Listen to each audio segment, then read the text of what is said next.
Hello, what is up, everyone? This is Gary A. Swaby, and you're now listening to or watching the Powercast. And today we're going to be recapping Power Book 4 Force Season 3, Episode 5. And the title of the episode is The Last Dance.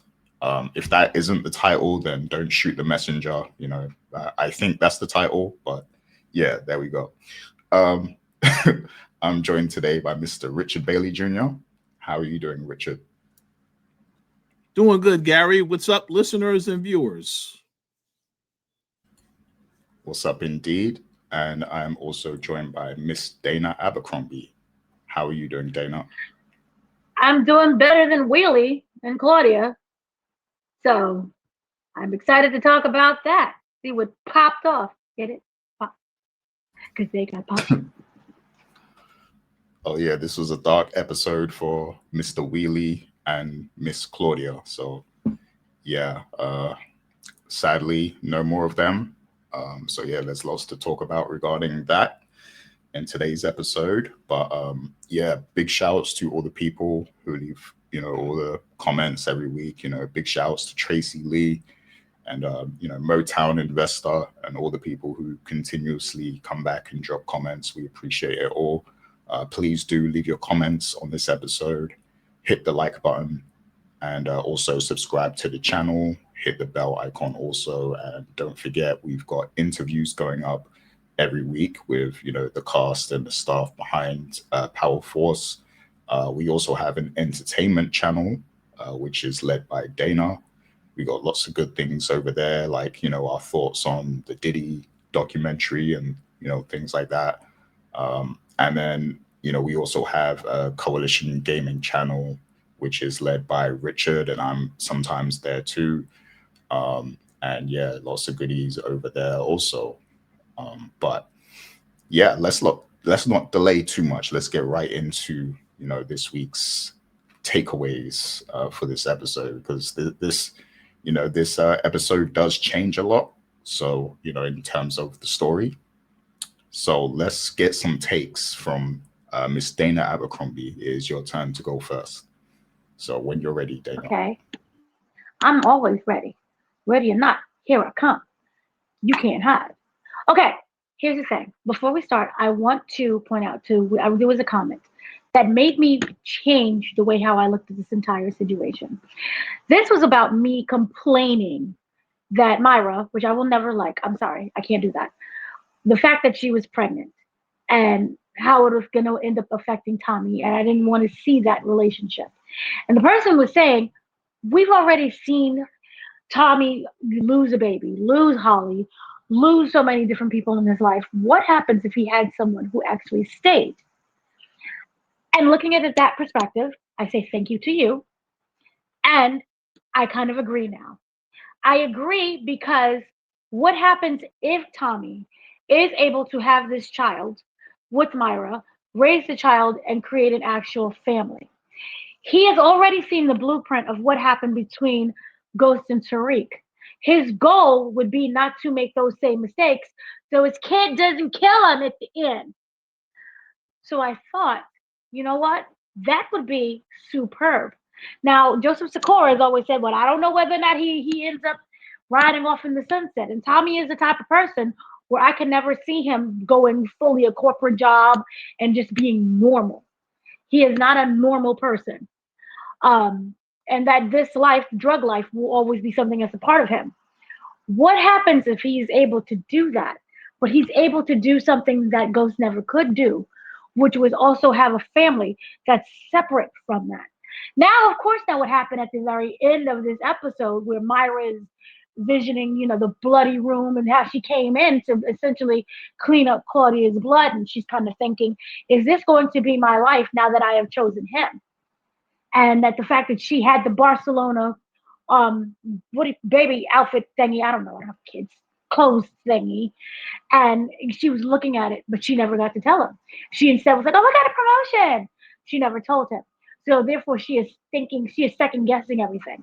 That is fine and lovely, and you always can second guess everything. Second guess everything. Your marriage, a bill, that man, that woman, the cat, the dog, always second guess it. But if she does decide to stay with Tommy, what if this actually does work? So that is why I'm completely changing my tune on this relationship and this baby. I will still not like her. I'll never like her. And I don't like the fact that it's her that's in this relationship. But this kid and this little baby could possibly be something for the best. So I'm all for it. And I would love to have actual sit and realize what is it like with Tommy to realize he has a kid. We didn't get that with Ghost because it started with Tariq much older. I think he was like maybe 10, 9, 8, I don't know. But he was not a baby. He wasn't like, I'm pregnant. We'll get that later in Origins, which is a whole different thing that we'll get into later. But the point that I'm simply saying is this could actually be a brand new start of goodness. So to that commenter, thank you for changing my perspective and for me to not be so over dramatical with things. So, yay. Now, for the takeaways, what I loved about this and what I hated about this was a lot of things. I love the fact that there were a lot of different moving pieces in terms of you didn't know who was crossing whom.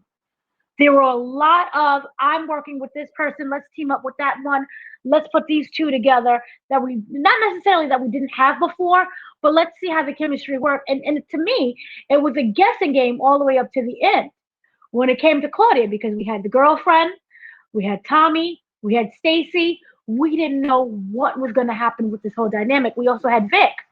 Vic walked away, but I was expecting, him to come and save the day, maybe. Obviously, Tommy's not going to die, but still, in general, save the day and get Claudia out of there. I didn't know if, Stacy is telling Tommy to go. Stacy is telling, Claudia to go kill Tommy. Maybe that's a way to set up Tommy because of what he did by what would that be? Entrapment, bribing, extortion, that scene before. So I like the fact that it was this cat and mouse puzzle game of me finding out what's going on. And then you add on top of that, Ashanti is now working with Tommy because Ashanti is upset that Diamond and Janard are now back together being brothers. So there was a lot of different moving parts and puzzles. And then we had the opening with Port, rest in peace, Willie. So the two, I forgot the name of their gang, but the two white people went and shot up part of the CBI in order to get back at Tommy for shooting their guy, I guess in the very beginning, maybe in the first season, I'm not sure. But the point is, it was a lot of payback and get back with this, so we didn't know what was going to happen. So I love the fact that we had that whole dynamic play out. Now, Claudia, this is what I was like, I am upset that she is dead. I understand that in the world, in this universe, there are characters who are going to die by, to just be anything. A kid could take you out. I always reference The Wire. And I understand that, and it also makes it so much predictable. But for me, I really wanted her to be the last one standing. Her brother is an idiot. Her brother is not just an idiot, but he's easy to manipulate. He wants to have a little backbone, but we laugh at his backbone. Like, really? Okay, backbone. And so I really wanted Claudia. She was the smartest one of the entire family. I think we know, not just I think, they were jealous of her and what she could do. And even after Tommy killed her, it was such like he had a respect. He stated how much he respected her. And I really saw these two as equals. And I liked it when we was in the previous seasons of them working together because those two great minds coming together to create Black Dahlia was just like, yay. And I don't like the fact that we just dropped that storyline. But the point I'm simply saying is this. I was upset that she died, but I understand that it had to be in order to move the story forward. Now I'm looking at Vic. Will Vic step up to the plate and be the man that I want him to be? No, he will not. But he has the opportunity to do that. Right now, he has no family. His sister, as much as they were fighting, was his only family. He has ties to, like, we went and they showed the Irish community, but they're not like exactly embracing him and like, come back to Ireland and we'll be your gang, or even we're coming to Chicago. It was none of that. So he is essentially on his own, and I think the more that he's on his own, the stupider he's going to be. Now he has the girl who, again, me in relationships, I don't understand it. After all that, I know who your sister is. Wait, are you Vic Flynn? I have to leave. But then she's staying because he's like, no, I loved you from the moment I saw you. So I don't, what are we doing? I don't like the romance in this situationship. Ugh. What I'm simply saying is, I don't think even with the girlfriend and the power that she could bring, which is not really much of a power, she's an intern, really. I just don't see, unless some miracle from above can happen, where Vic is going to not only make this out alive, he is going to have respect of his community and he's going to be running things. And the fact that if he does die, I think this whole thing is just tragic in general because you literally let an outsider come and break up your entire family. Even the guy who was your babysitter's father's best friend, he's dead, I think. I strongly believe he's dead. I can't remember what happened in previous seasons. But you let this man, this outsider, come in who doesn't even know the layup of Chicago or whom is whom, back in season one, roll up in his Cadillac, and just, that's it. So I have no respect for you, Flynn, at all. None at all. And I'm very upset what they did to Claudia. And I understand it's like, oh, people can come anytime they want to, they can die. I'm just unhappy. So I'm in my feelings. Now, moving on from this whole situation, one of the things that was very interesting. Also, I just want to also say Myra is really dumb because now she's now realizing that she might be pregnant because her friend was like, "Oh, it could be your period." And I'm sitting here and we just watched the previous episode with the whole thing and the cigarettes. I don't want her to be a mama. She's too dumb. I'm sorry. I don't like her either. This is a rant. I'm sorry. Focus. Going back on the show, one of the things that I did kind of like, when I kind of touched upon this again, was the whole cat and mouse game of it all and the fact that I don't know what is going to be next. That also includes Stacy. I like what they did with Stacy because it made it a little bit more interesting. She isn't just somebody who's running for mayor. She is someone who is severely compromised. And even if she decided to, now I'm going to be clean and not take the money, and if Tommy never had his whole plan worked out, she's still in trouble because you have what would it be? The police commissioner? That whole situation when she was giving her speech, I'm running for mayor, and they turned her back on her, that was the silent FU. You running for nobody because you're not going to run me.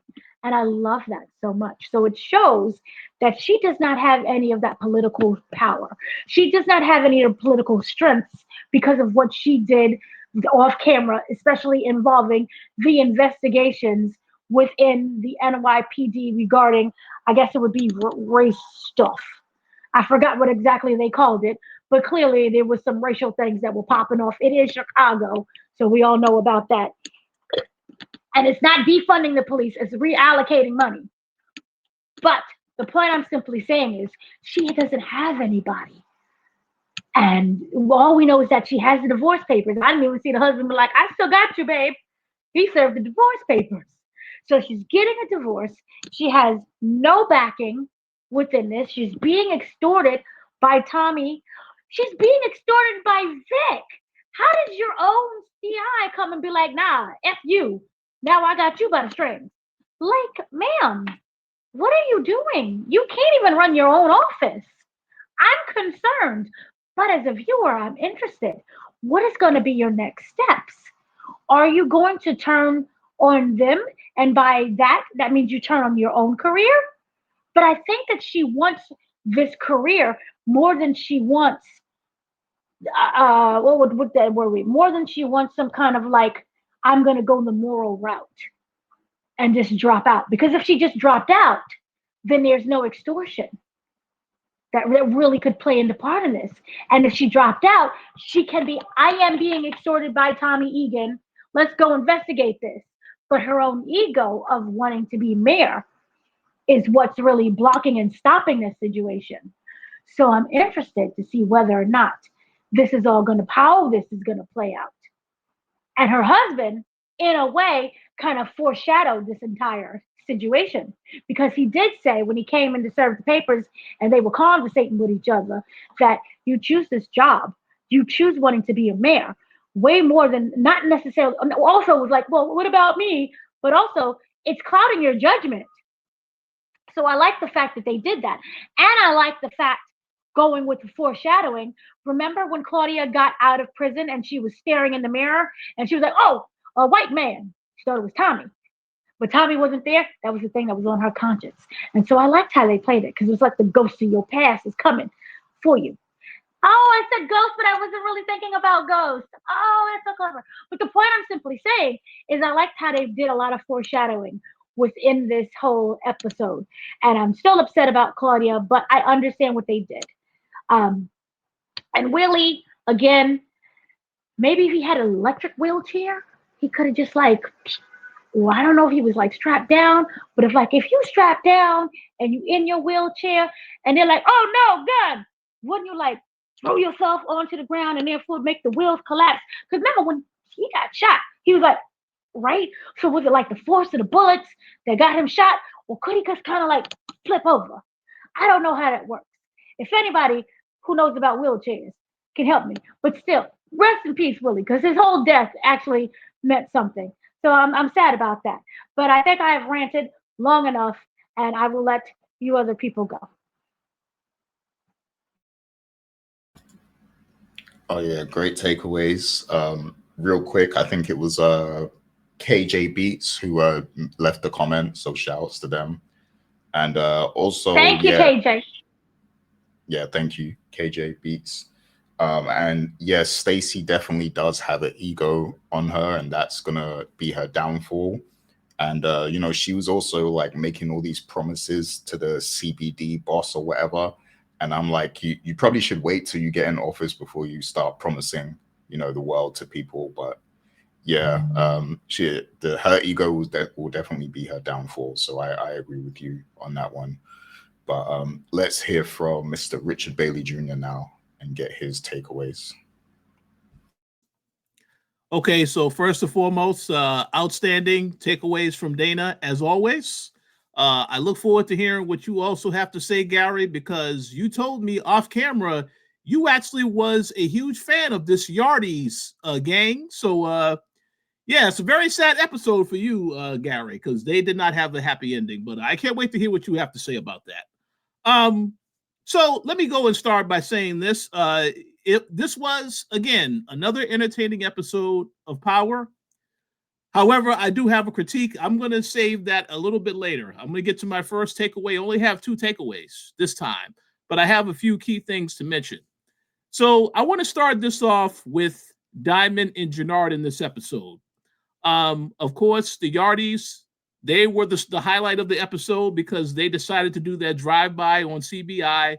And of course, rest in peace to Whaley. That was a very unfortunate incident that happened. But again, it makes sense why they want revenge, because it is a callback to when Tommy took out somebody that was a part of that group at the very start of the show. So I'm glad that they revisited that to show that there are consequences for the actions that have been taken. So, of course, when, after this happens, Diamond is figuring out what he needs to do next, and he's thinking about consulting with Tommy, and Jannard convinces him, hey, wait a minute, no, why you need to get permission from him? We can handle this on our own. And I think that is obviously important because we already know that Jannard does not like Tommy. So he basically convinced him to do this. Now, so of course, Diamond decides, okay, I have this plan. He decides to have this whole thing where he wants to meet with the Yardies and bring them into the coalition. By the way, Chris Lofton, his reaction when Diamond said that, hilarious. Very, very angry. And that's exactly what I expect. This is why he's one of the best actors on this show. But pretty much, Diamond has this plan where he decides to meet up with them to convince them to come into the coalition. And then ultimately, that was just a plan to take everybody out. And I thought that was a very well executed plan. Also, the fact that he tells them after they take them out, we'll make it so that the feds think it is a cartel hit and that they are not in any way connected to what happened. But a very, very key moment that I want to highlight in that particular scene. The leader of that gang is the individual that had the doubled gold guns. And you saw that when they took him out, Jannard took those guns. If you go back to the teaser trailer for the season that Dana and I did a reaction to, Tommy has those guns. So I don't know if that means something positive for what happens to Jannard later. I'm just pointing that out because that obviously the gold guns, that's going to stick out. And that definitely stuck out to me. So stay tuned for that. But pretty much right after they do that, they decide to take over the Yardie territory, and Diamond decides to set up a meet with Che to tell him the news. And you saw they had a scene once again.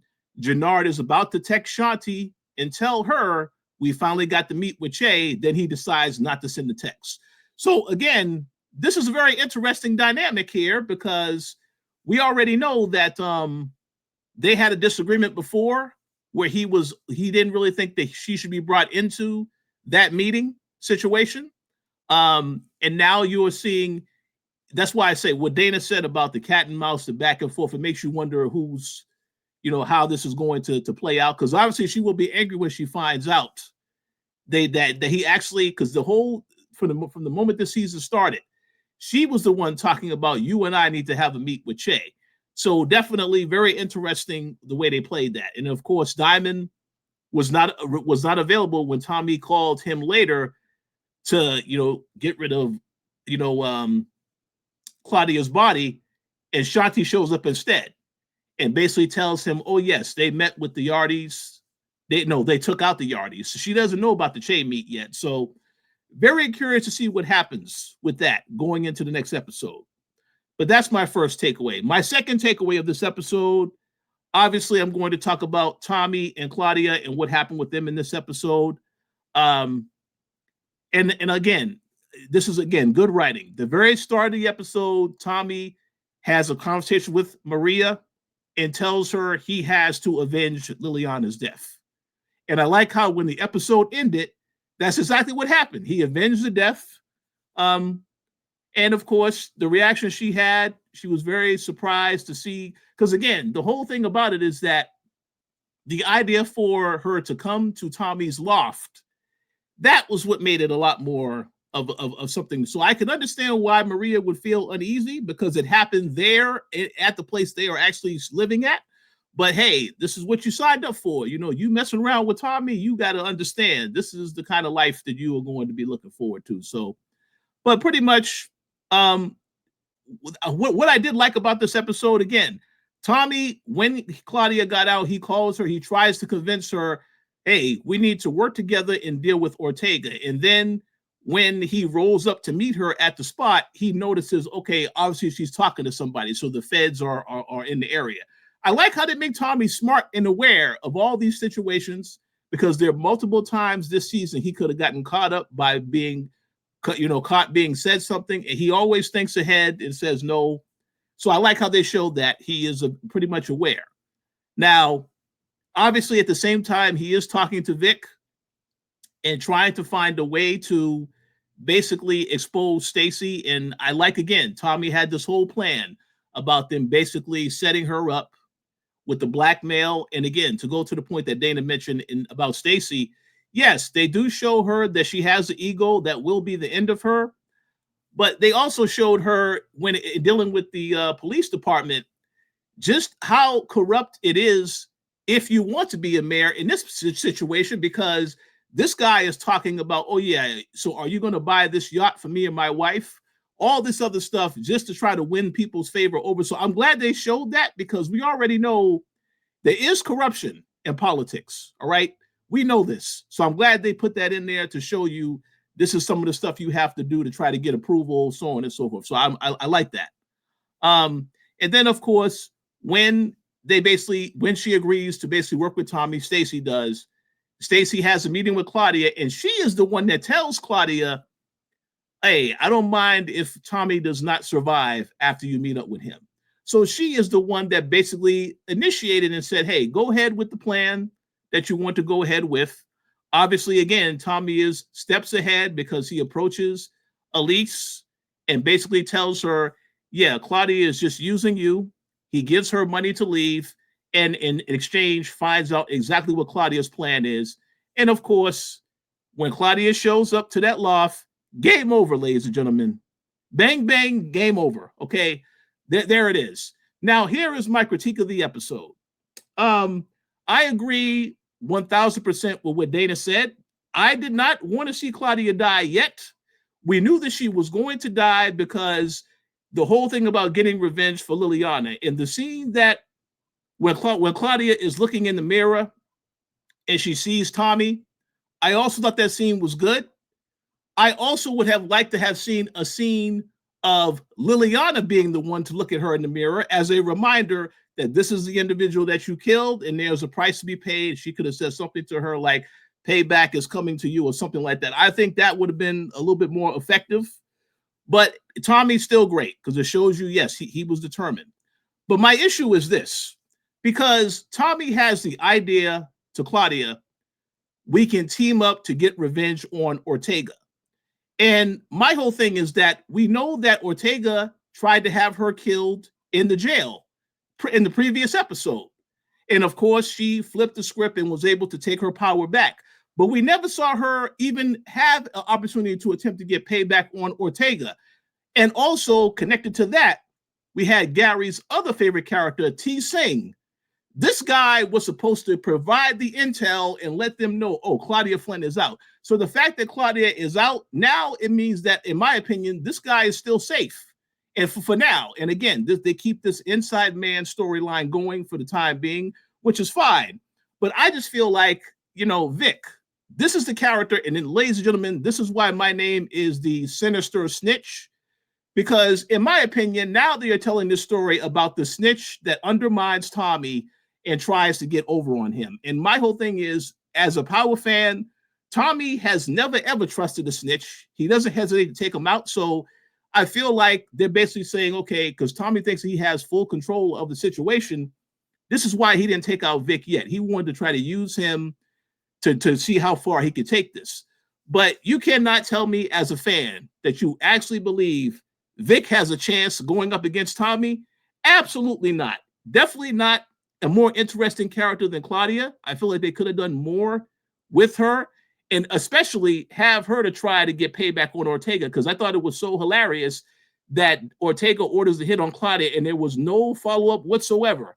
Like, he didn't even know that happened, like no follow-up whatsoever. And I think that is a hole in the writing, because there should have been something for them to know, okay, our plan wasn't successful, we need to do something else. But it is what it is. But at the end of the day, overall, an entertaining episode. I do agree that Claudia had to get taken out. I would have waited to save that for the end of the season. But I'm not looking forward to Vic versus Tommy unless, it's just going to be a very quick takeout. Because Vic, yes, we know that he had his the love story, because Dana pointed out the story with Ray Thomas. Yes, that's the love story they want us to care about, I guess. I don't care about that, and I can't wait to see this character get taken out, because when we started recording this season, the very first thing I said in the first episode, they need to take this character out, and he's still around, so we'll see what happens. But very interesting episode, I will say, and I look forward to hearing what Gary has to say next. Oh yeah, great takeaways from Mr. Richard Bailey. The thing about the guns, I really like that, because I didn't even think about that until you mentioned it. So yeah, I wonder if that's alluding to something like, is Tommy gonna kill Jannard or something, like, and get those guns, or I wonder what that's kind of alluding to, the fact that Tommy had those guns. But yeah, that's a good catch. And as for the Yardies, those weren't the Yardies I was expecting to show up. Let's just say that. Like, I didn't think the Yardies were going to look like that, I was expecting a different kind of Yardies, but oh well, we got what we got. So, let me get into my takeaways. So Dana has already mentioned it. Mireya is pregnant, and Dana actually, she actually pointed that out last week, that, she picked up on all the clues and everything like that. So yeah, it's official. Mireya is pregnant with Tommy's child. And this, this is a very interesting note, and I know what you said about the comment from KJ Beats, how it changed your mind and everything. And yeah, I've been thinking about it too, and I just feel like it makes sense for the legacy aspect, because we know that the next show is Legacy. And yeah, to me, it just makes sense that the Legacy will be setting up the next generation, possibly, of power. And I feel like, it would be interesting if, Legacy is kind of focusing on Tommy being a father and trying to pass down something to his child or whatever. And maybe in this season we even see Tariq actually get pregnant, because remember, he actually had like a pregnancy storyline arc in the last season, but it didn't happen in the end. But he was almost a father. So I do believe that they will revisit that storyline. And Tommy Egan has also lost a child already too. So it's all coming kind of full circle. I do think this time he is going to be a father. And the thing is, for me, I think it's going to be Mireya who doesn't make it. Whether she dies at birth or she dies after the fact, I just feel like she's not going to make it, and Tommy will have to be. He's going to go through that challenge of being a single father, I feel like. But I think that will be interesting to watch, to see him change, to see him have to change and become responsible for this new life, and not have kind of any support with that. So I think that would be very interesting to watch. Obviously, it's not good for Mireya, sadly, but I feel like it's a possibility. I feel like single father Tommy, I feel like that's a possibility going into Legacy. And as far as the pregnancy, we saw that Mireya actually didn't tell him, because she came back to the loft and she saw that blood. And I guess it made her feel like, I have this happy news. Our future is kind of determined now. We're going to have a child, but now there's all this violence around, and I'm bringing this child into this violent environment, this violent atmosphere. And what does that mean for the child? Like, is the child going to be able to survive with us living this life? So you can see that she's kind of having this internal monologue with herself in that moment, and she decides to not say anything. I do think Tommy will find out eventually. I think he is going to know, obviously. But it's just interesting that she kind of withdrew her plan to come home and tell Tommy about it once she saw that blood. So that just tells you that she's having second thoughts. She's doing a deep dive and analyzing things. So this is going to lead to some sort of conflict and some sort of discussion that they need to have about their life. So I'm curious to see what Tommy's response will be to that, once they do have this conversation. And then, of course, we know that Dana might be getting her dinner scene soon as well, because Miguel did invite them over. So could this potentially be, where the news comes out or something, that would be interesting to have the news come out to everybody at the dinner table. That would be very juicy. So that's a possibility. But yeah, I'm really interested to see where they take this whole angle of Mireya being pregnant and Tommy possibly becoming a father. Yeah, and elsewhere in this episode, Diamond, was looking. He was looking like a boss. He was looking like the boss man in this episode. Like, he was really like, making calls, like making shot calls and everything. Like, he was looking like he really is the boss of CBI, and Tommy isn't even in the picture. And that's interesting to me, because this is reminding me a lot of Original Power with Ghost and Tommy, because those two would always make moves make their own independent moves and not tell the other. Like, so it's starting to remind me a lot of that, like where, the communication isn't there and they're kind of just like doing their own thing and they're finding like the other guy finds out about it after the fact. And I think that is a recipe for disaster. Like one of the reasons the website we have, the Koalition, has lasted like, it's been like 17 years or something like that now. But the reason it's lasted so long is because we've all had good communication, like us three in particular. Like we always have good communication about what we're doing, what needs to be done. If there's a problem, go fix it. But these guys at the other Koalition here, they are having, very poor communication because Diamond is wiping out a whole team, a whole crew without even informing Tommy. And then this is the key part. He goes to see Che and he brings Jannard with him to meet Che. And that is the thing. That is the big blow right there, because now, you're bringing a new person around Che. Now Che knows Jannard exists, even though he was kind of mad at first that Diamond brought someone new.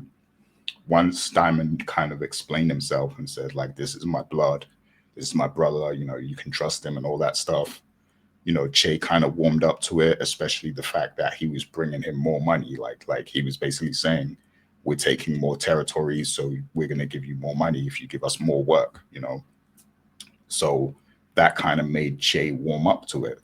And he's going to be happy that more money is being made. Now, let's say Tommy does something crazy next episode and Che doesn't like it. He's going to now be thinking, why do we need Tommy? Like, you've got you and your brother. Like, why don't you just take over and run the thing? Why do we need Tommy? Because he's over here doing a madness and killing all these people and bringing attention to what we're doing. Why don't you two just run CBI and the Koalition then? So yeah, that is interesting. And then you also had the scene as well where I guess Tommy calls Shanti to help clean up, after the showdown. And she's telling him, she's the one to tell him, like, what happened basically with the Yardies. And, she's like, oh, the brothers, they're making their own moves. So now that's going to stick in Tommy's head. And, the fact that he had to find out from Shanti as well is interesting, because he should be finding out from Diamond. And then also the fact that Shanti even said that, now, of course, she is a very deceptive character, so she could be playing games. By saying that, she could be trying to play Tommy and cause chaos or whatever.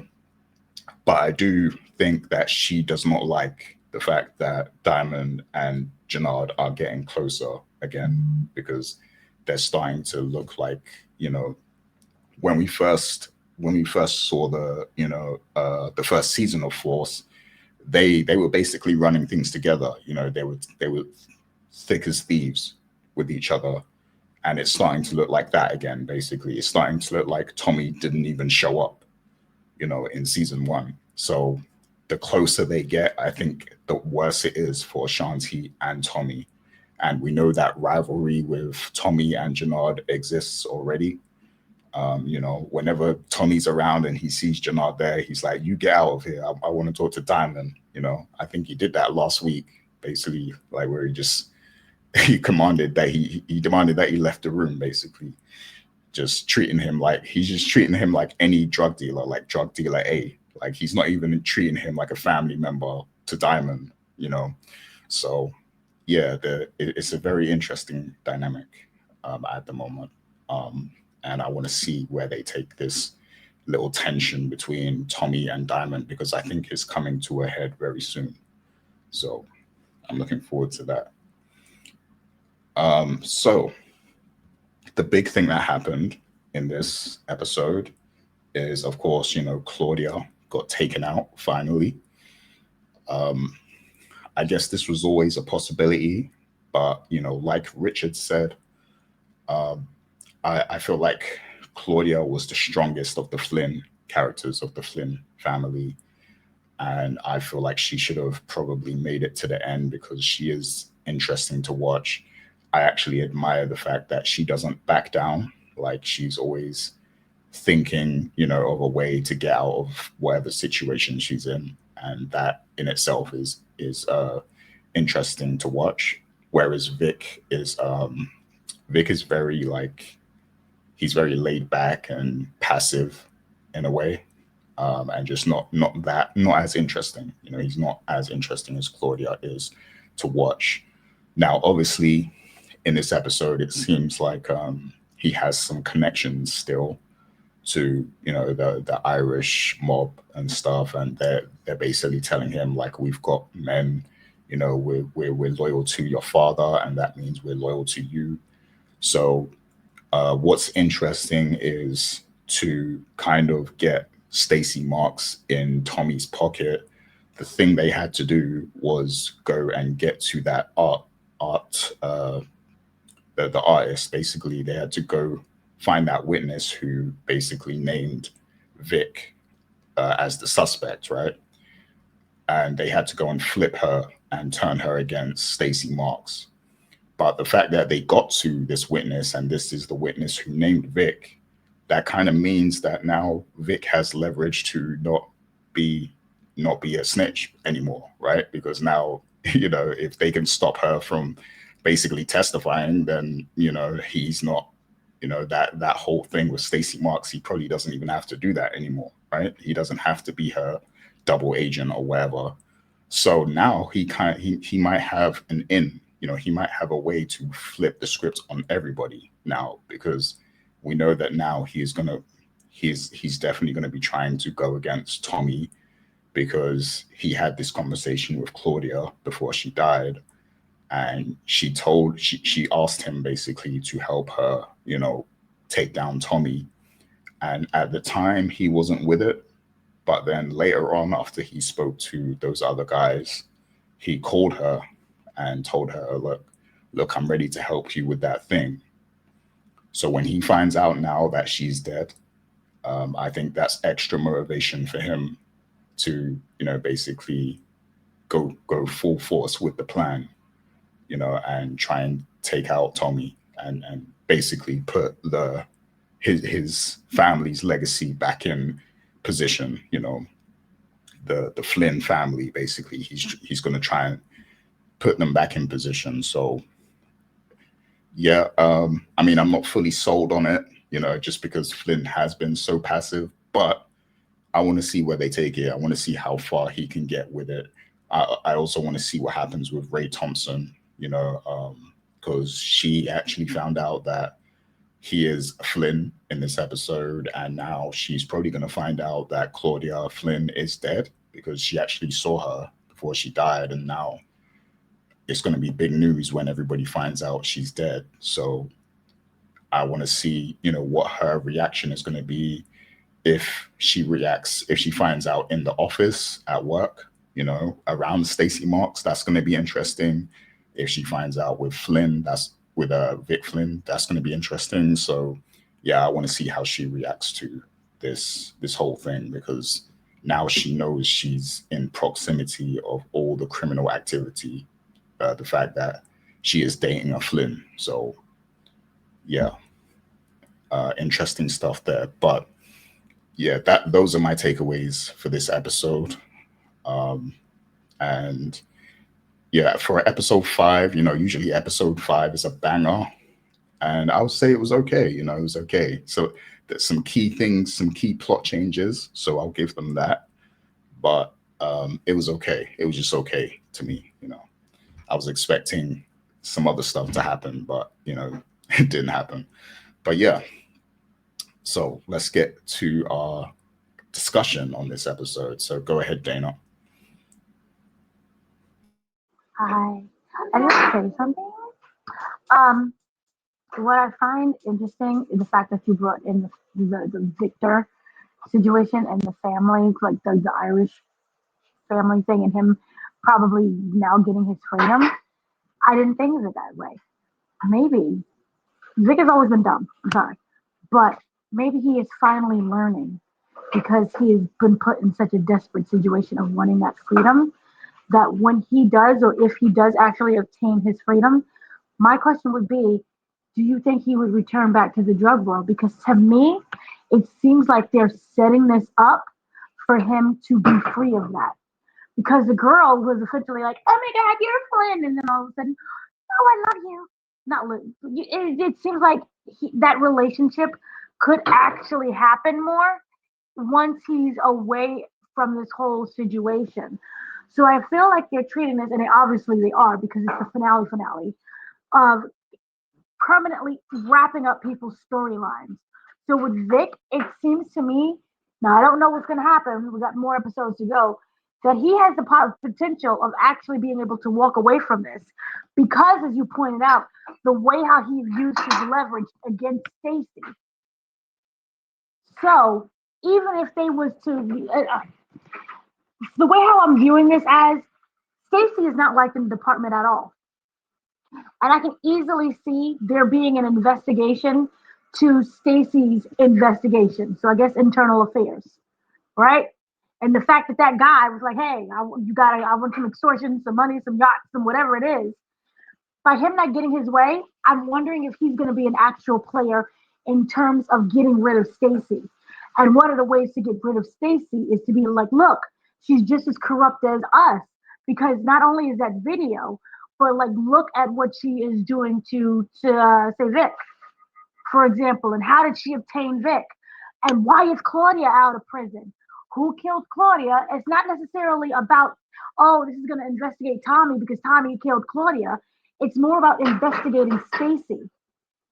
So I think that Vic is actually the person who holds all of the cards to Stacy's downfall, in a way. And I think that either he's going to negotiate for his freedom, or he is going to just up and demand and change his own thing for him to get the freedom. So I strongly feel that even with the backing of the Irish family, he does not want to be a part of this gang drug life anymore. And he even stated that. Remember when he was all like depressed and like, I don't want to die. I don't want to do this no more. That is what I think how they're going to end his storyline. Because yes, we want him dead, and then he's dead, and then what? Like the entire Flynn family of Chicago is wiped out. But if Flynn, being Vic, he's like, yeah. But if Flynn from Vic, yeah, Flynn of Vic. But if Vic is able to walk away from that completely, it kind of somewhat leaves like a sad tale, but it's still a tale of I'm that only survivor. And he got the girl at the end, in a way. And the fact, this is why I'm kind of like thinking the girl's a little dumb. She could be implemented in this too, because she works, from my understanding, it's the same office. So she can be implemented in this entire situation. So if she's like, oh my God, I really do like you, Vic, she could also lend a testimony to be like, yeah, everything's true. He was blackmailing him, and it was done illegally. So maybe I feel like that's why she is a part of this entire situation, as well as the police commissioner or whatever his title is. That's it. Yeah, I definitely think Ray Thompson could be his downfall, because she is tied to Stacy Marks directly. And you know, if they do put Stacy in a compromising position where her campaign is threatened, if Stacy is made aware of the relationship, maybe Ray even fesses up to Stacy and says, look, I made a mistake, I've been seeing Vic Flynn, maybe she fesses up, and then Stacy will use that against Vic, so yeah, Ray Thompson could be the downfall. But Richard, what do you think about all of that? What do you think about Vic Flynn and this whole him being a snitch? Do you think that is coming to an end, or how do you see it playing out? I think both you and Dana have made great points. Yeah, sure, Vic can get out free, but in my world, Vic gets out free and then gets a bullet to the head immediately after that by Tommy, because here's the thing, Tommy, this guy, like I said, you're not going to have someone be a snitch and then there's no repercussions coming to him later. So that's why I said I want to see how they tell this story. I agree 1,000% they can go in a different direction and he can get free and clear. I also will say this though, I was surprised because the thing is, Stacy was very surprised when she saw that Vic is working with Tommy. And the thing is, because we mentioned this in the previous episode, she does not know that Ray has been messing around with Vic. That's why I was wondering, is that going to happen next? Where she sees that and says, okay, that's an opportunity to expose him, which I think they can go in that direction. Or, like you said, Gary, Ray Thomas can come to her and tell her this information. But I will also add this point. If you go back to the end of the episode, after, and this is all dialogue, they didn't show us anything yet. When Tommy got the assistance of Shanti to move Claudia's body, she made the comment and said, that's a real big statement where you left the body. So when this next episode starts, I'm assuming that we're going to see the dead body of Claudia. Maybe, I don't know where he left it. Maybe he left it somewhere where Stacy finds it, which will let her know.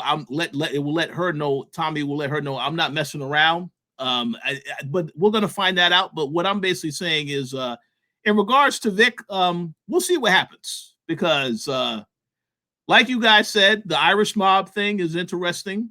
They already told us that Tommy can dispose of the Irish mob with ease in the previous season. So I'm not yet sold. I saw these other two guys that they showed talking to Vic in this episode. I'm like, these guys will get taken out like nothing. So I want to see where they're going with this because they said they got guys, though. They got hitters, I believe they said in New York and another location. I don't remember where else they said. But yeah, I want to see where they're going with that for sure. Go ahead, Dana. I have a question. My pregunta is this. I'm kind of wondering if something could have happened off camera that we didn't see. Does anyone feel that they're purposely trying to mislead us in terms of who crossed whom? Because it seemed like, Stacy told Claudia to go to Tommy's apartment to take him out. No backup, no nothing, no anything. Here's just a gun. Right? Does anyone feel that she is purposely trying to set up Tommy for the death of Claudia? Because she would have the only one to know the location. She would know who it was.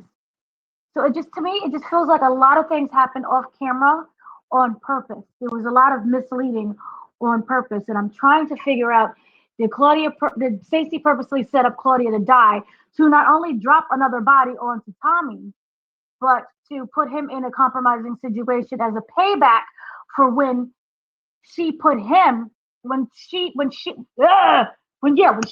a compromising situation. There's a lot of people being compromised.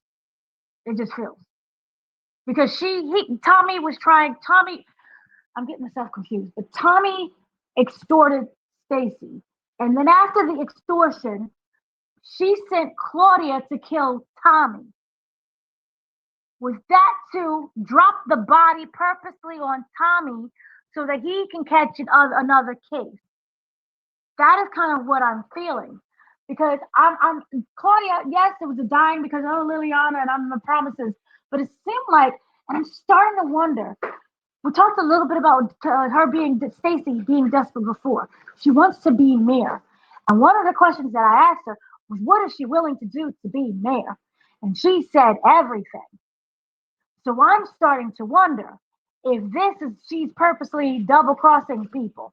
I don't think I posted that interview yet, but I might have spoiled that. The point I'm saying. It just seems like stuff is happening off camera that is really too convenient on camera.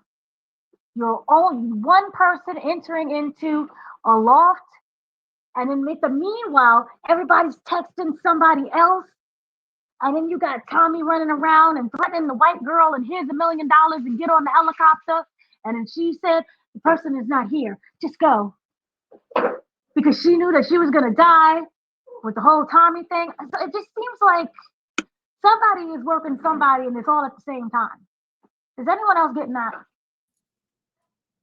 Yeah, I think that's a very good point. I think you might have solved something that we're going to find out in the next episode, because when I made the comment about them leaving Claudia's body somewhere, we know this season has told us that Tommy is very reckless. When he kills people, he wants the message to be delivered. Like when he cut the guy's head off and then you bring it to the coalition meeting, not this coalition, that coalition. But he brings the head there. And so my thought is, yes, if he did leave that body somewhere where Stacy sees it, then she can be like, okay, yes. She very well could have recorded that conversation between her and Claudia where she's saying, yeah, I want you to go to try to take out Tommy. I mean, she definitely could have set that up so that, because we know that Tommy likes to, he's very bold with his moves and likes to show what he does. So it makes perfect sense for that to be what happens. I guess we'll have to wait and to see what actually happens next week, though. But that is a very good, very, very good points, I must say. But another thing that kind of made it interesting on top of that was the fact that we have Vic. Vic is also a wild card that I can't predict, because remember, she was like, hey, we could team up. And he was like, screw you. And then later on, he thought about it and he was like, I love you. Let's work together. But now she did. So I'm wondering if this is going to be some kind of, we have to avenge Claudia. So therefore, he's going to try to double cross Tommy by reworking with Stacy. And then that's how he gets got. I don't know. But I'm just trying to figure out, because it wasn't like I walk away from you permanently. You caused too much damage in our brother sisterhood ship. It was, I can't stand you right now. Give me a moment. I love you. Let me call you. I want to work with you. Oh, now you're dead. I have to avenge. And just that's just kind of what I'm wondering. I don't know. And then what happened to that? No, I guess everybody else will just be in jail, so it doesn't mean anything anymore. What's the guy? I forgot the name of the guy. They was texting the guy. There was a lot of double crossing, and there was the Asian guy who was on the Inside Man. Inside Man. I don't know how to name him. Remember, he was on the inside, but he was on the outside. It's just a lot. You mean Sang? Is it Sang? Yeah, there you go. Yeah, Gary's favorite character from last week. Yeah, that's who it is. The Inside Man, yes. Let me just add this point real quick, and then you go to you, Gary. Yeah, I agree. I do want to see what happens. You mentioned Stacy. I want to put out a reminder. That character will get taken out, because, again, in that same teaser trailer, you see her husband, Bobby, go somewhere to pull up a sheet over somebody that obviously has died. That's why I think that has to be Stacy. But again, I don't know if that's it, how that's going to happen. Because I don't think he's going to care about anybody else. It had to be someone close to him. His reaction, that's someone close to him. So that's my guess. We'll see what happens. But what was you going to say, Gary? You were about to say something before I cut you off. Oh, no, I wasn't going to say anything, but I do like your thoughts on the whole Vic thing, especially what Dana was saying about how Stacy could have had contingency plans for this, because although she sent Claudia to kill Tommy, it had to have been in the back of her mind that what if this goes wrong? I have to have another plan, in place. So she could have had some sort of backup plan, but I really think it's going to come down to, where did Tommy put the body? Because he definitely could have put this in a place that's going to lead to a public disaster for her. So yeah, we have to wait and see what happens with that, I guess. But yeah, it's a lot of backstabbing and double crossing going on. So Gary, are you suggesting he'll leave the body somewhere in the campaign office or something like that? Yeah, that would be a disaster. That would be a huge disaster if that is the case. Oh yeah, absolutely. Can I just say one thing? This really made me wish that, remember, we were going to have a power spin-off about the politics with Lorenz Tate and government. I wish we just had one of those. It doesn't have to be connected to a Tommy or a Ghost or a Tariq. Because that's really kind of exciting, the double crossing that's going on with this whole political situation. And the fact that nobody likes Stacy, and Stacy is just fighting for her life, and her husband don't even want her. It's just sad. Yeah, I really wish we got a Rashad Tate political power show. Like all you got to do is hire the writers from House of Cards, and just get them to do Rashad Tate's story in Power. Like that would slap so hard. I'm telling you, like that would be amazing. So yeah, but another thing I wanted to ask you guys about, JP, he has been showing up in the last two episodes.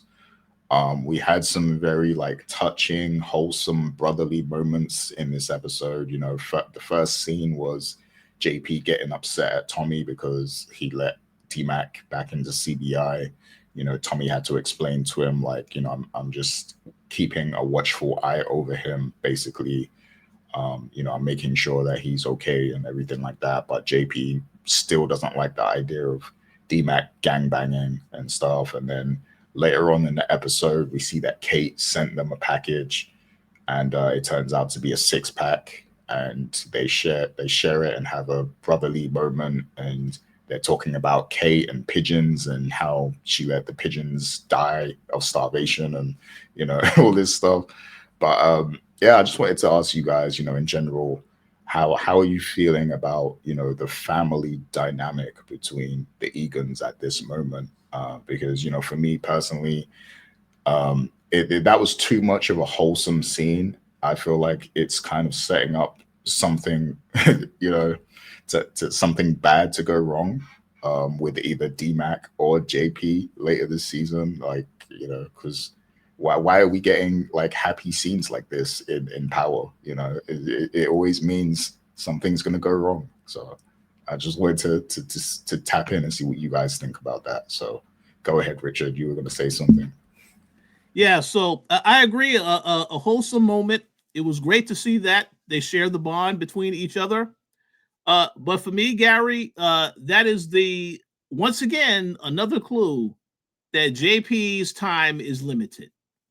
Because again, when I go back to the teaser trailer and the season trailer, they obviously are at a funeral, at a church. JP is not shown. You see D-Max sitting there. You have the scene. And of course, we know how they put together these trailers. They can cut it in any way to try to deceive and basically throw people off. But then you have something where Kate is telling Tommy to get revenge. That's why I said something probably happens to JP. It makes too much sense. It's not going to be D-Mac because, like I said last week, this guy is bulletproof.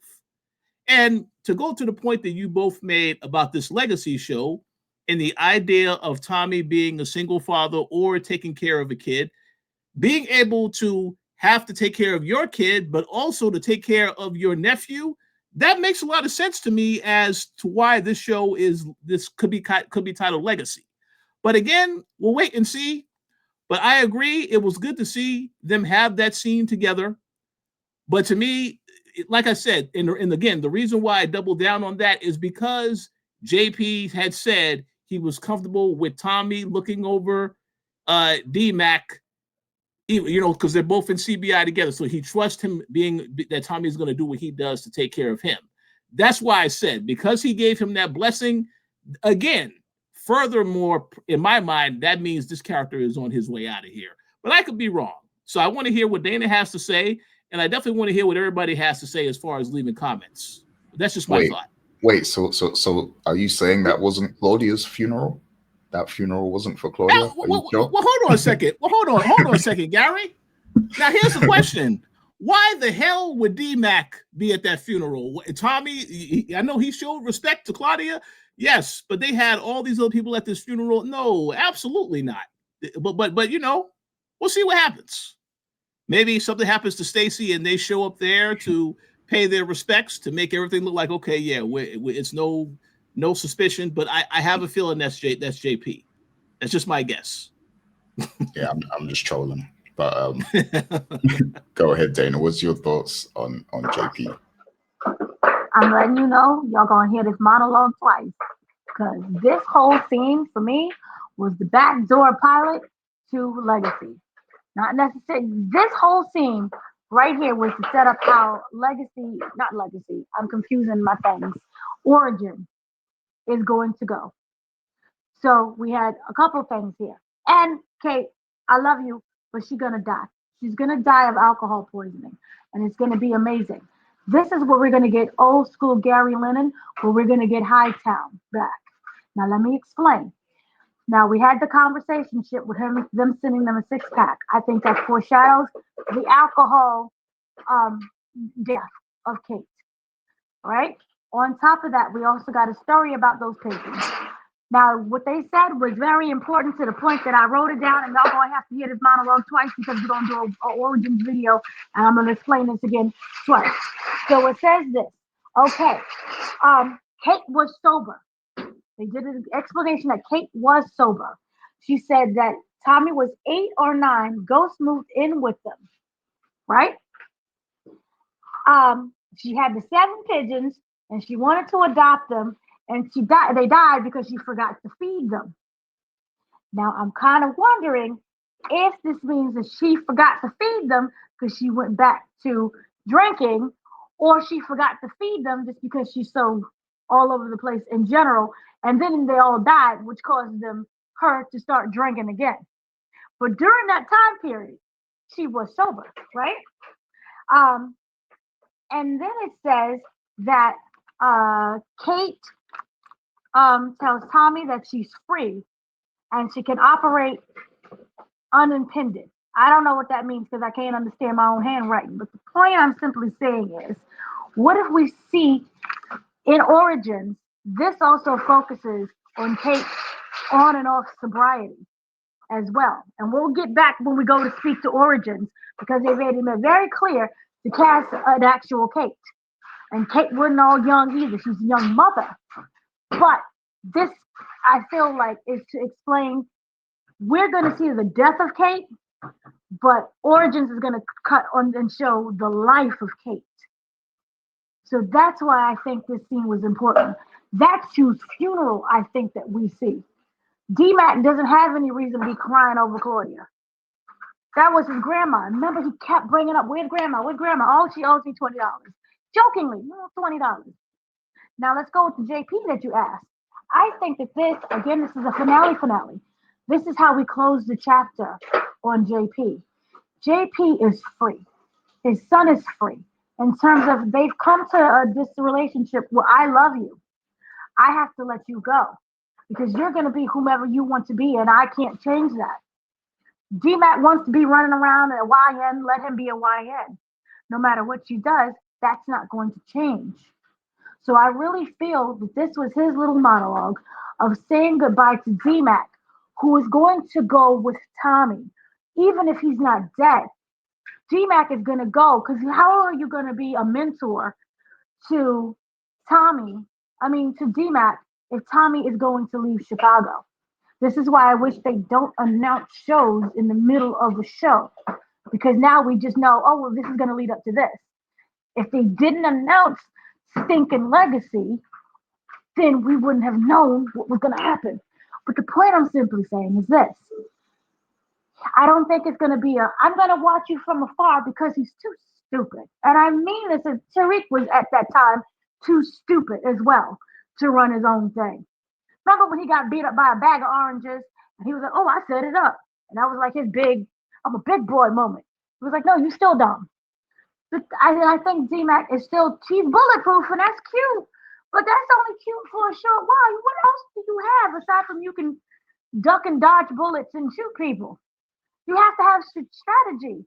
You need a mentor. And Tommy has to be that mentor. Now, what I'm also not liking so far about Legacy is that it's turning into Tommy's daddy daycare.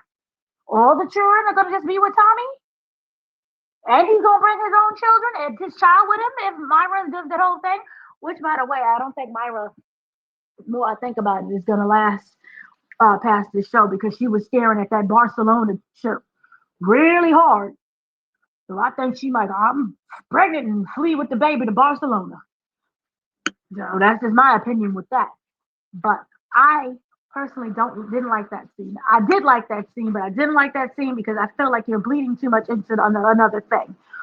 But I feel like that whole episode thing was the back door of like, here is what Origins is gonna maybe kind of touch upon. Obviously, we're not gonna get an 8 and 9 year old Tommy because we already cast Tommy, and Tommy's sitting up here like they all do in steroids or something.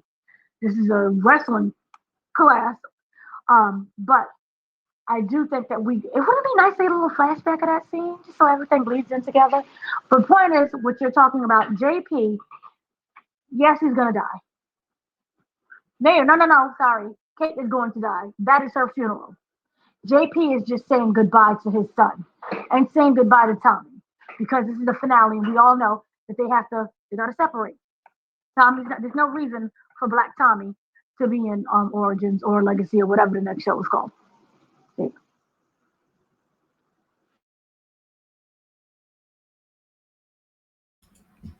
Yeah. Um, Trying to process that, but I don't even have anything. But I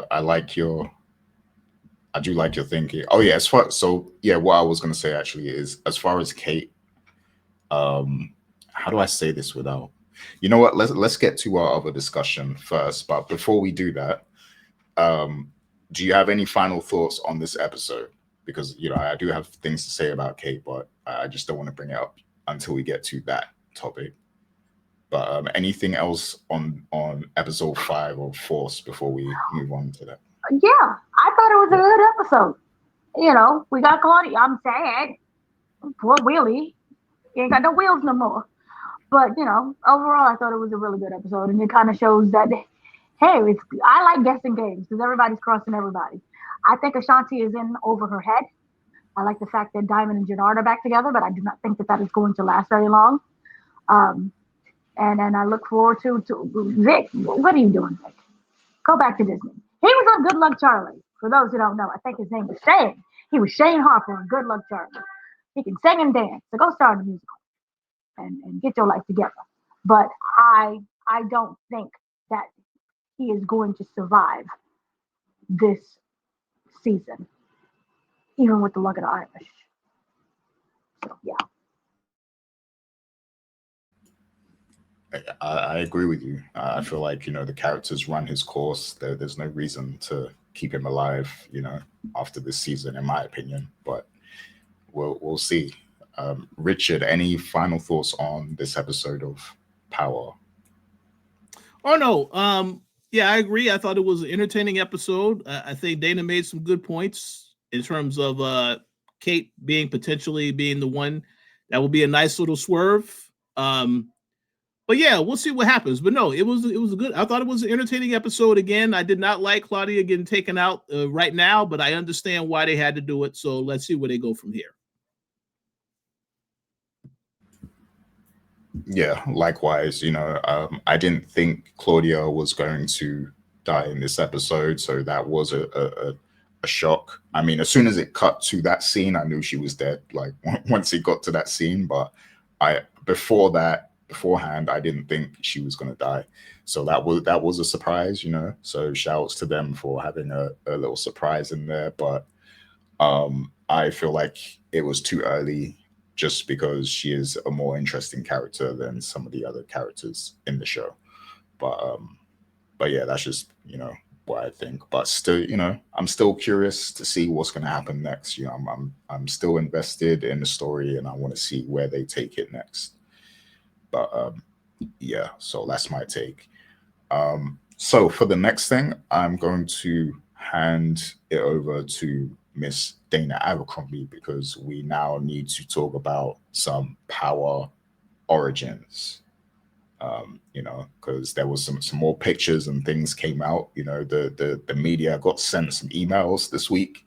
So yeah, let's get to that, because there are some things we need to talk about. So Dana, when you're ready. Okay. Hola. Okay, there we go. Hola. ¿Cómo estás, everyone? Well, we have some new information on Power Origins, including we have a cast.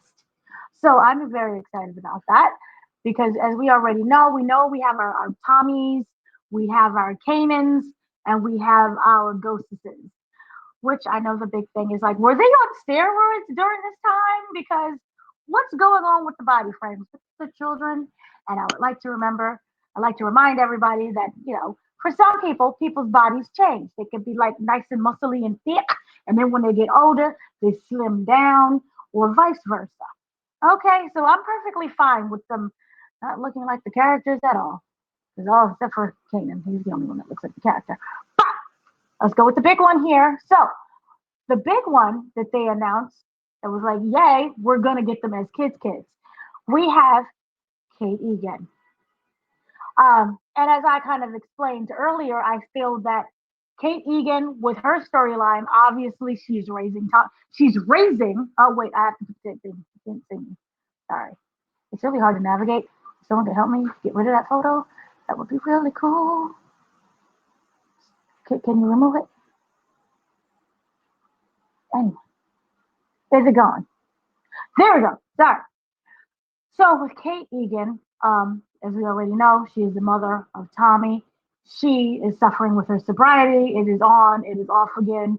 It's been more high and inebriated than she's actually been sober. So that should be really interesting to see. But she is someone who's not like the angry, drunk, high person all the time. She is someone who's actually caring. So we're going to get into I feel, the psychology of what actually she has been through. What's it like raising Tommy?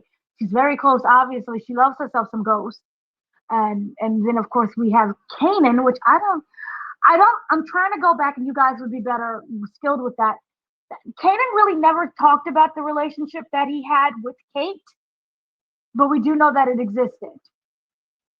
I don't know whether or not they were friendly or it was like, I just tolerate you. I cannot remember. But Kanan could be the wild card on how everyone deals with each other because I always felt that in general. Kanan was a part of the group, yes, but he was kind of a little bit on the outside. It was really the Ghost and Tommy show. And obviously we know there was a big crossing where he got put in jail. But I guess so it's going to be interesting to see that dynamic and to see how Kate Egan ends up being involved as, either the kind of the matriarch with that whole situation. And then whether or not Rocket survives and, at all in general, will she now just become that surrogate mother to all three of them? So that should be interesting there. Here we have Jill Wexler. And oops, Jesus is a biscuit. Yes. Sorry, I can see now. So Jill Wexler, she is smart, she's ambitious, she's sharp-tongued. She is a nurse. There's always got to be a nurse somewhere within this series. But she is a nurse with big dreams, and she hopes to go to medical school one day.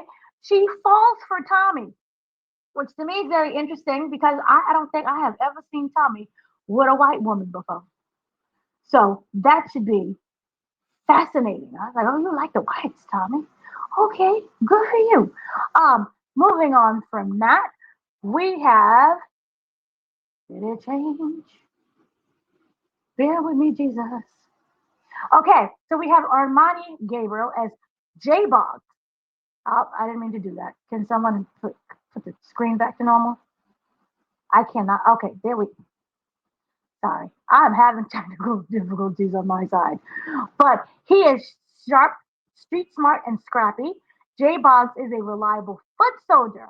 So remember, as we already know, this whole thing is about them teaming up to have their little gangs. And remember, Breeze is also a part of this equation as well. So I'm wondering how well incorporated everything is going to be. But it just says he's a reliable foot soldier with a good eye for the game. And he's one of Ghost and Tommy's most trusted corner boys. So how did he get into that position? What is the friendship like? Does Kanan trust him? Because remember, it says Ghost and Tommy.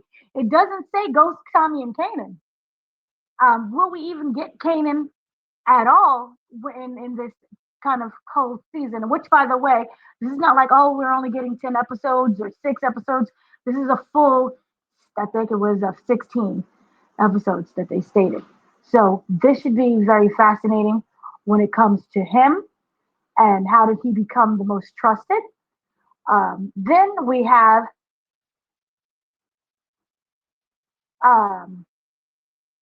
Sorry, I'm trying to navigate this. We have Amore.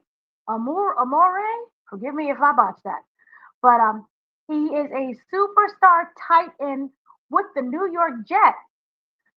So we're getting sports with this. Ome invites his pals into an extravagant world of parties, hot women, and hotter cars with no strings attached, or so it seems. Is he an antagonist? Is he a protagonist? And also the fact that we're now entering sports. We never had, well, we never, that's the whole lie. I am messing up this whole thing. But in regards to sports, I think the last kind of sports storyline base that we had was with Raising Canaan when it came time to that boy who was like supposed to be 16 but was actually 21. So that Yeah, should be that an was in interesting Ghost. dynamic. That was in Ghost. Okay. Zeke. There's so many shows. That was Zeke. So that should be interesting there. And then we have, of course, Lenny Sleedle. I don't know what his name is. I keep changing thing. Is a chromatic, confident finance. He's a finance bro. So we're going to get really annoying here. He is turned fitness entrepreneur. Lenny's business model relies heavily on providing steroids to his elite gym clientele, and he's always looking for new partners. So maybe this is how Ghost and Tommy end up meeting him. They're trying to diversify their business assets. I'm wondering if Snaps and Pops.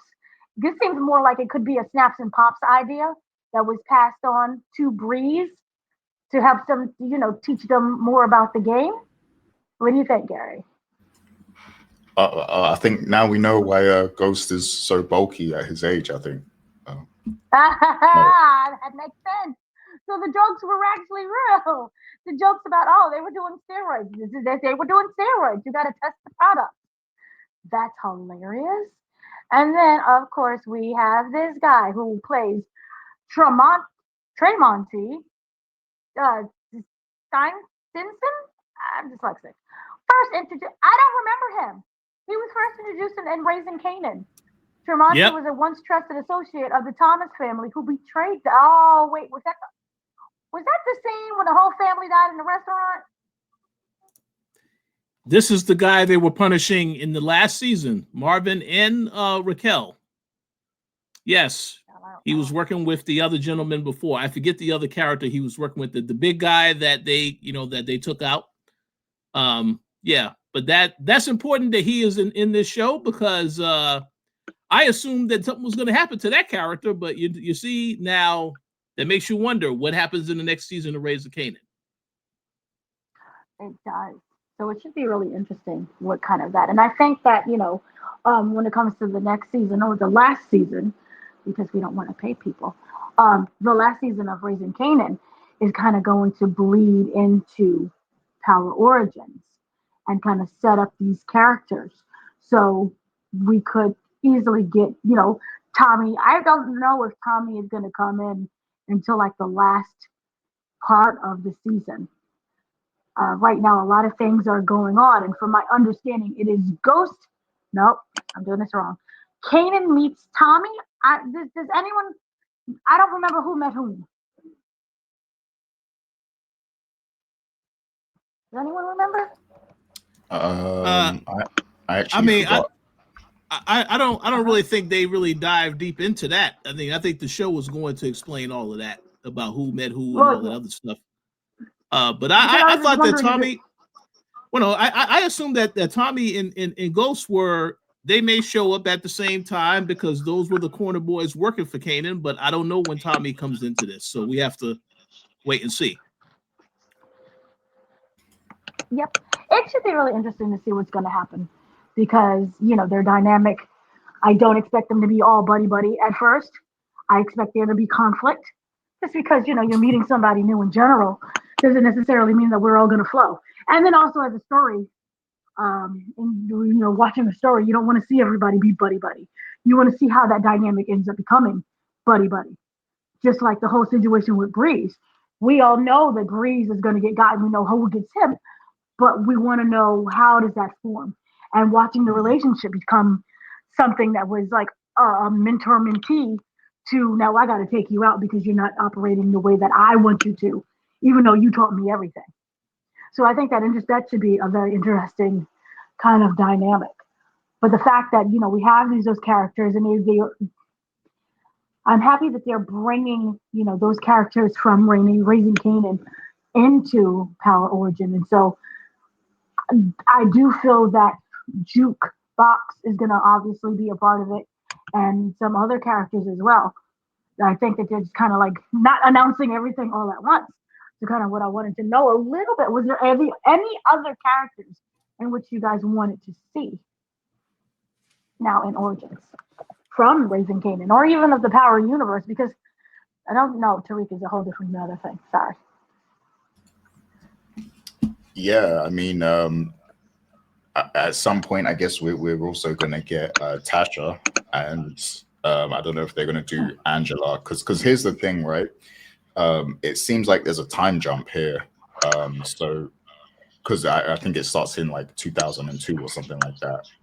Oh, So yeah, so I think there's a bit of a time jump. So I'm wondering if it starts with them already knowing each other, or maybe they first meet at the end of the next Raising Kanan season, or something to that effect. But depending where it starts is gonna basically tell which characters we should be seeing, I think, because if there is a time jump, like is Ghost going to be college age, or has he already dropped out of college or something?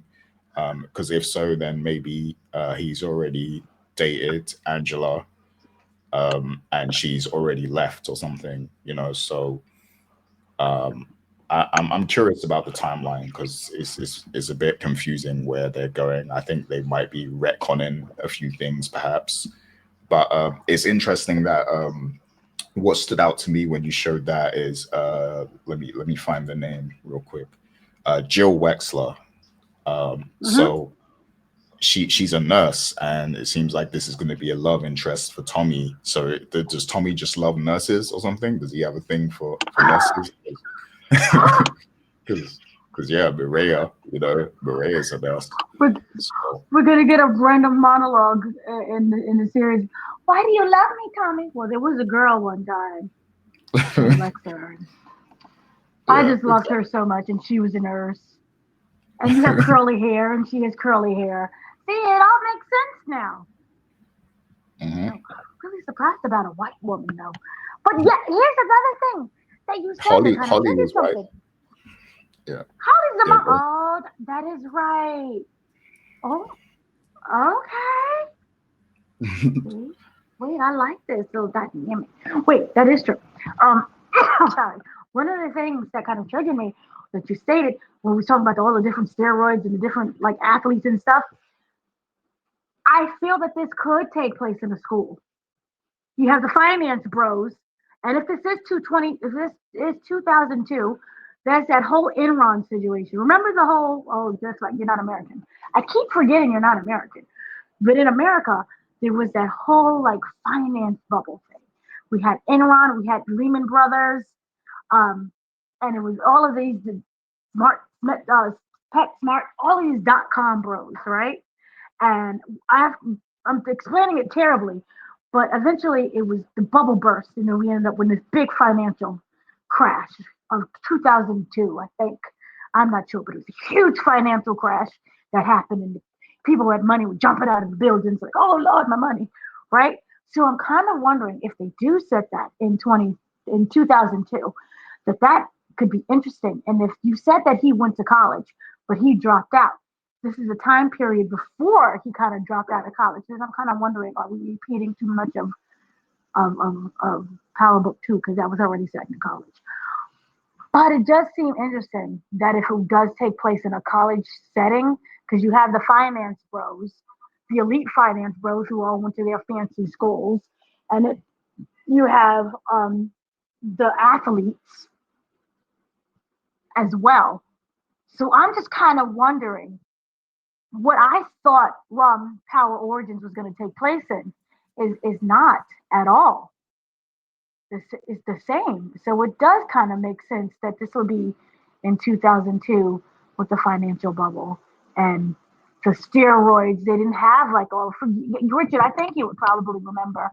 They didn't really have. There was a rampant steroid use in the. I know it was baseball, but I think also in football as well.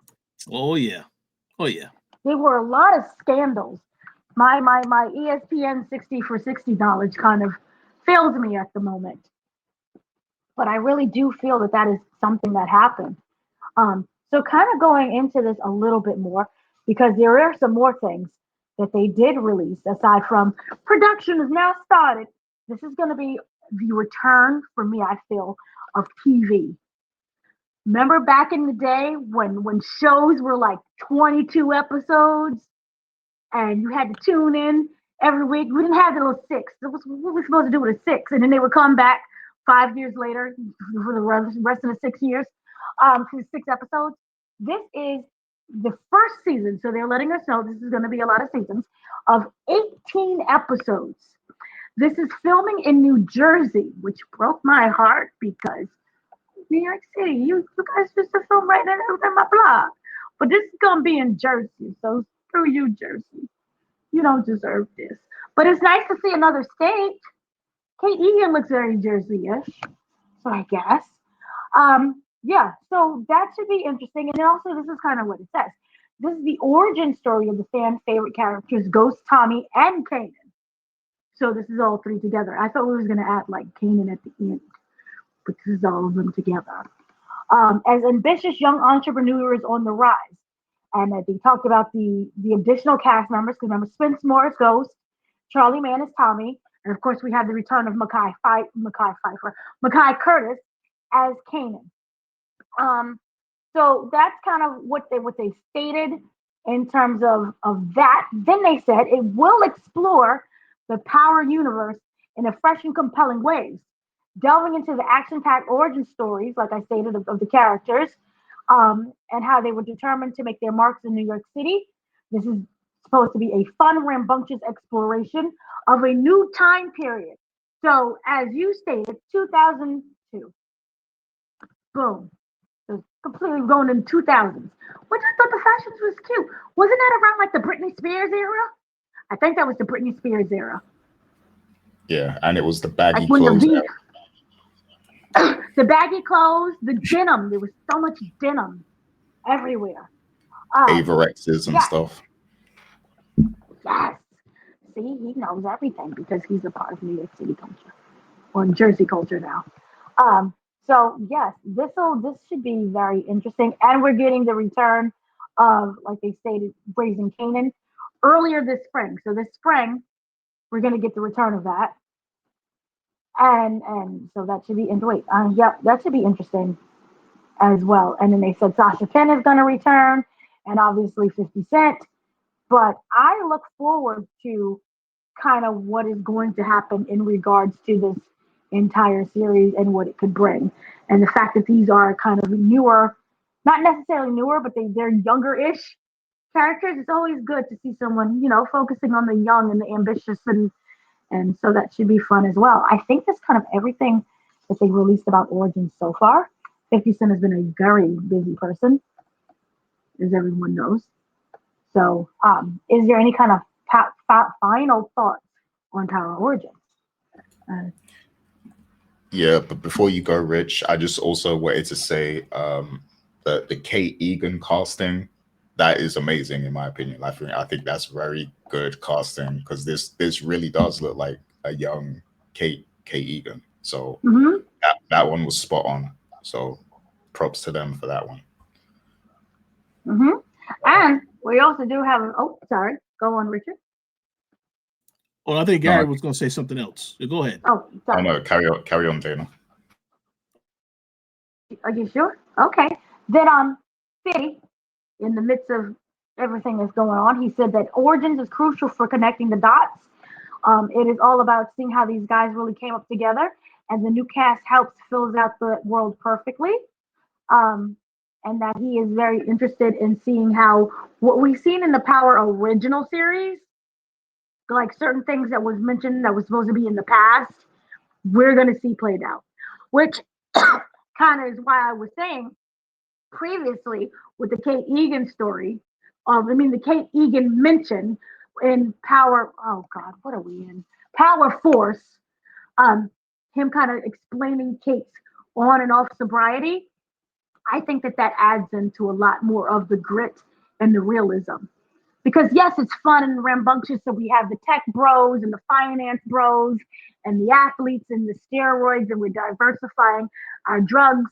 But to see someone struggle with the drugs that you're making money off of, that should put Tommy in a very interesting position. And you can't sit and blame and say, oh, mom, you're never there because all you do is doing this drugs.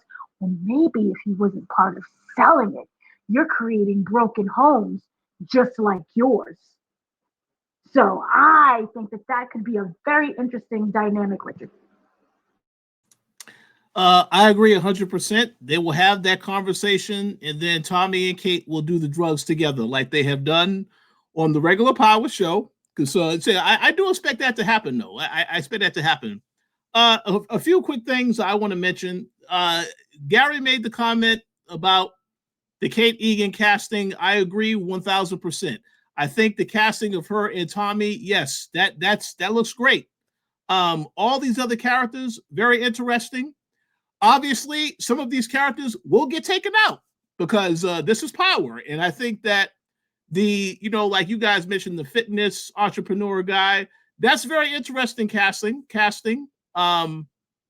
Because the football player is also important because you said that this is a guy that also has a bit of style and sophistication off the court. We already know that Breeze is also going to be a part of this show, even though he wasn't highlighted when they mentioned the people in the show. I assume he's going to be in this also to some extent. But two other quick things I want to mention because this wasn't mentioned.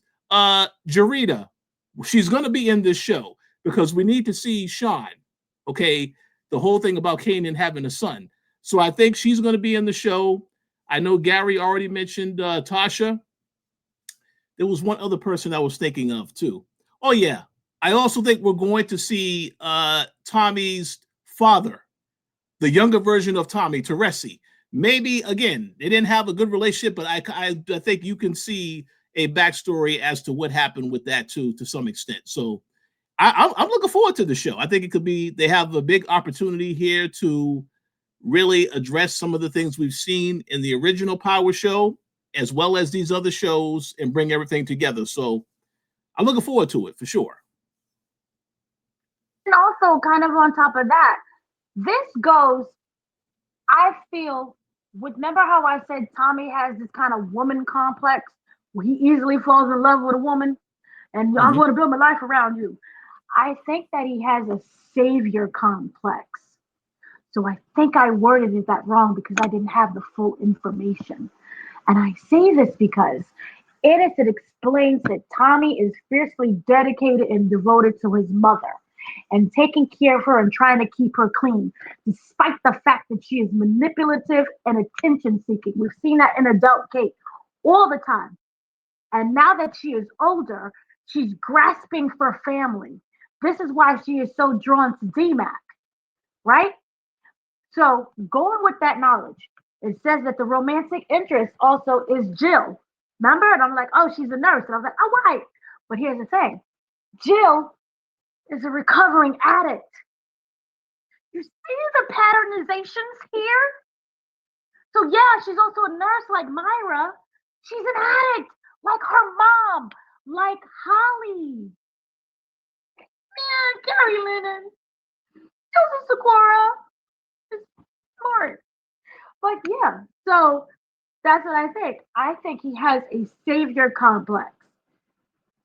Instead of like, you're just falling in love because you need somebody to love you. That too can also be in the play. But he has a savior complex. And I think with the whole Tommy, I don't even know, I can't even say it's like, I want to save you, Myra, from this drug world. Because he is a part of the drug world. And it's kind of like, you're going to have to live in the drug world if you want to be with me. But I'm trying to figure out what it is that he is trying to save Myra from. Or maybe it's just the fact that he wants love. Because going back to The mama, she couldn't love him properly because not only was she an addict, she was manipulative, and she was controlling, and she was desperate for attention. And if you look at Holly, I believe Holly had some kind of control issues as well. Maybe this is like 10 years. But Holly wasn't always like, "Hey, I love you, baby. I'm down no matter what." She put her foot in things too. So I think that she had some of those issues as well, which to go back to the whole Freud thing.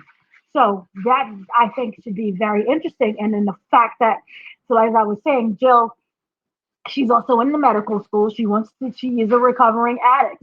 I wonder how that plays into him being a dealer at that time, because he's very young. So Tommy then is not the same as Tommy before. And then on top of that, it says that she falls hard for Tommy, but isn't afraid to call him out on his BS and frequent idiocracy. So we're getting Tommy is going to be the dumb one. And as we already know, Tommy is very hot-headed. He has always been hot-headed. And I think now that he's in the force, he's kind of mellowed out a little bit. But that craziness, the crazy white boy energy, should be very interesting. Because remember, I go right back to Proctor. Because who in the world kills somebody like that? And none of the neighbors said anything. They was afraid of Tommy. He's crazy. So that should be a very interesting dynamic. I'm just kind of wondering. Again, I'm stuck on the sports thing. And then, one of the other things when it says with Osborne, he pulled the Ome Maru, I might be mispronouncing that, and the part of the that's why they're filming in New Jersey. If they got permission with the camp, I think their camp is actually in Jersey, the New York Jets. Okay, see, this is all making sense. I'm sorry, I'm all over the place. You have to forgive me. I'm not, you know what I mean? But that's why they're filming in Jersey, because the camp, the camp is in Jersey. Because when I was a kid, I think the Giants was over at SUNY Albany was their camp. It's working itself out. I just take a moment. Go on, Richard, because I'm all over. And obviously, I do want people to comment on this. I'm just saying this not from memory. Doesn't Tremont also operate out of New Jersey? So we need to revisit that, because I think that also will explain why they're in New Jersey. But I don't know for sure. They mentioned it in the show before, but again, I will have to go back and see when they introduced that character where exactly he came from. But yeah, just want to put that out there. And then also, we are getting the return of Michael Rainey Jr.'s Tariq. And obvious. Wait, what? Oh, sorry. That was Legacy. Uh-oh. I'm like, yeah, Tariq is returning. Uh-oh. I'm mixing my notes. What, did he get a time machine? He got a time machine. Joseph Sikora will be, I know he's part of the executive producer, and I know that he is getting like his little directing thingy. I forgot what it is, but I think he's going to be directing some episodes. So this should be really fun and really exciting. I watched that whole thing. Well, let me make this last comment. Since you mentioned Joseph Sikora, since you mentioned this is Origins, I would hope that he will be narrating some of Tommy. That could be interesting. The similar how they have 50 Cent narrating Kanan. But you know what I'm going to say? And I don't need to say it again. You know what I'm going to say about Ghost. I don't need to say it again. Continue. Wouldn't here's the thing. Now it's been enough time. It's facts. But no, it's not facts. I don't agree. But if he's been given enough time, I feel that it would be incredible if all three narrated. Yes. 100% or agree. Even if you have all three, or even you can say not really Kanan, but Ghost and Tommy. Because Kanan had his narration when it came to his show, Raising Kanan. Exactly. Technically, because that was 50. So bring them two together. Oh. I think Sasha Penn knows this. I think he's a very smart individual. I think he intends to do that. They obviously won't really announce that right now because but I think he knows that because again, he's the one who worked on Raising Kanan. It probably was his idea to have the narration of Kanan. So I'm sure he's going to put some of that in this, but we'll see what happens. I feel like it's That the is, perfect yeah. time to do it. It's the perfect time to get Omari back involved in Power to narrate, because number one, we know Omari, if he comes back, he wants a big bag. Like, he wants a lot of money, right? But that's to appear in the show. Now, this would just be voice work. So you wouldn't have to pay him, millions of dollars to do voice work. Like, he could do that at his house with his wife, like, and a cup of coffee or something. Like, he could deliver his lines, in his home studio. So you don't have to pay him millions of dollars um to do the voice work of Ghost, like, to narrate. And the way I envision it is, like, let's say all three of them are doing narration.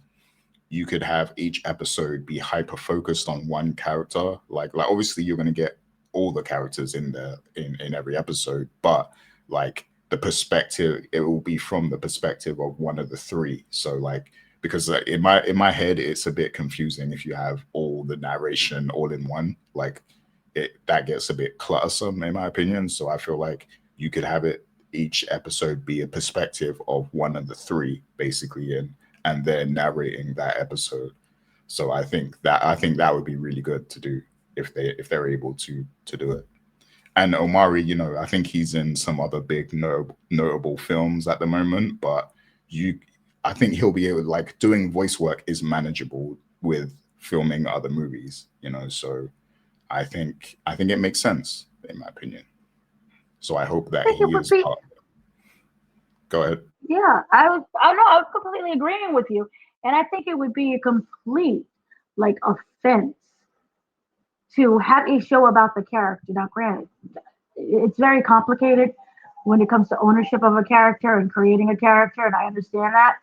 But I really feel that in general, it would be a slap in the face to not just Omari, but also the legacy of what Ghost has become, and also the fans, to not have that voiceover. You did it for Kanan, right? You've done it for. Did they have did Tariq narrate this stuff when it came to book two? I can't remember who narrated what. No, I don't No. think I don't think Oh, there was a scenario. I don't think there was any. But the point that I'm simply trying to make, there is a point that if we're going to go with the past and do it as a reflection upon, because that is what Raising Kanan was, and I'm going to assume that all shows that have dealt it in the past is going to be a reflection upon, should have that narration, and they can tag team it, Tommy and Ghost. So, and then that'll also create a much lighter schedule for Omari, who I know they announced him for something. I just can't remember what they announced him for. But that would be, oh, he's in the Star Trek. Oh, well, that was a while ago. But yeah, he's doing something. Not laughing. So overall, I am excited for this entire series. I think it's going to be a lot of fun, and I can't wait to see kind of what happens. And I have faith because they're give me those gritty moments and give me fun as well. They are kids, and then give me smarts and stupidity and how consequences of your actions. That's why we have Draymond back. So that should be, I think, very interesting in general. I look forward to what's to come. Any other final words that you guys have in my 18 episodes? Whoo! Oh, we're going to do this on, wow. Oh my gosh, how many months is that? That's 4.5 months. Yay. Uh, it probably, they're gonna take a break because Starz always takes them breaks. Maybe I'm looking forward to it though. Yeah, should be interesting. Yeah, I mean, I'm just waiting and seeing, what the direction is and stuff. Uh, it's hard for me to be excited this early. And I just, I'll get excited when I have a date and we're getting close or whatever. But for me personally, I'm just waiting to see more, see more of what the direction is, and see where they take it. But it looks interesting, it looks interesting. So we'll see. That casting is really good though of Kate Egan. I will say that, and I'm very much looking forward to seeing the dynamic between Tommy and and his mother, because we know in original Power they had a very dysfunctional relationship and stuff. So I want to see all of that. I want to see what causes it, what the breakdown is. I want to see what really happens. And they have, like Dana said, they have been throwing some great subtle hints out there in Force, like, because I think they're really building up to Origins in Force currently, because they're throwing out a lot of like hints and subtle connections and things like that. So I want to see what they have in store for us when it comes to that. And Kate always refers to Ghost as another son, Tommy's brother. So I want to see that dynamic too. How they get close and all that stuff. So yeah, that's all I got to say. That is, yeah, and it'll be interesting. I just say this because it's only the first season. They're not beholden to what actual like power ends up becoming. And this is like 18 episodes. There's a lot of room for everything to grow. So I just hope that they do that in terms of like, don't connect everything. Let us enjoy the mix of what's going on. You can connect things later on. Obviously, this is a show that he said it's based on connections. But let us just have fun, because sometimes, again, when you rake yourself into that hole, things end up becoming too predictable. And if there's another Power show, please do not announce it in the middle of Origins. Thank you. Or Legacy. Thank you. So, any last words for Richard? Is that everything for you, Mr. Senator Snitch? Yes, that's everything for me. Still rooting for Vic to have his downfall, but stay tuned. All right. So that has been everyone. Have a great day, afternoon, evening, and then we'll be back with obviously another video, because Power never dies. Take care, everybody. See you next week.